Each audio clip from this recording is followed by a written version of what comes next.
of all, my congratulations to Informa Markets for bringing the 15th edition of this expo back to Hyderabad.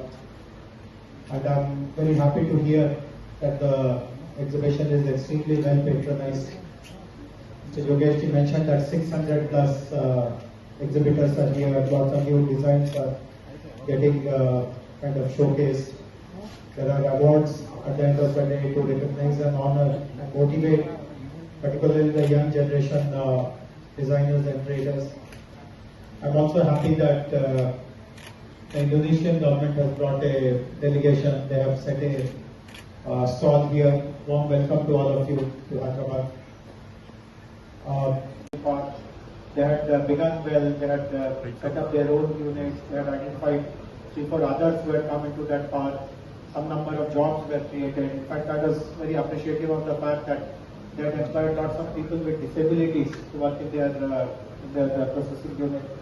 But we all know what happened. They got into all kinds of trouble, and today that whole industrial park is under ED custody. Even the land is not with the government. The land has been now, it was a part of that, the CBI and ED investigations that are going on. And that created a dampener. I mean, we could have otherwise grown very well, because as I told you, the remaining 13 sectors have grown amazingly. We have got $50 billion of investments.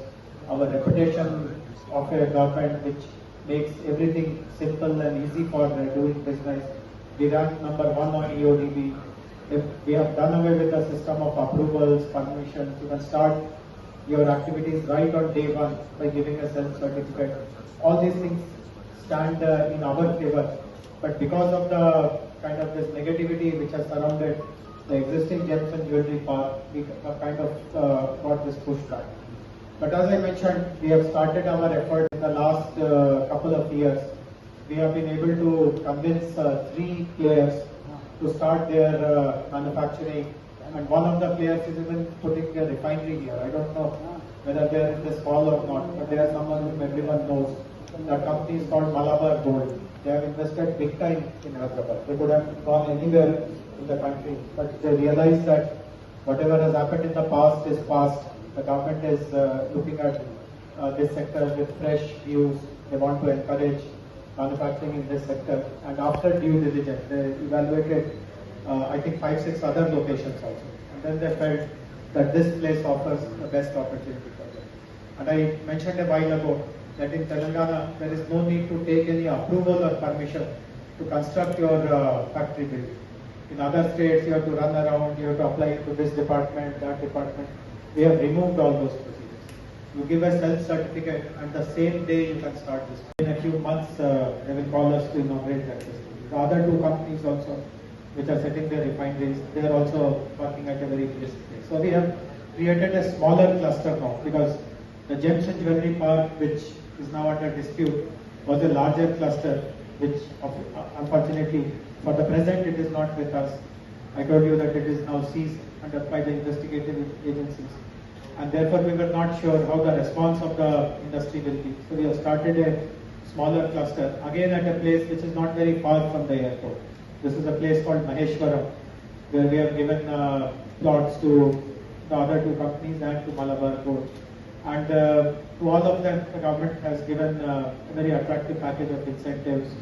We also take responsibility for training them, because most of the companies who interact with us tell us that karigars are not readily available. So we have asked some of the big players that you set up an institute for training with local karigars, etc.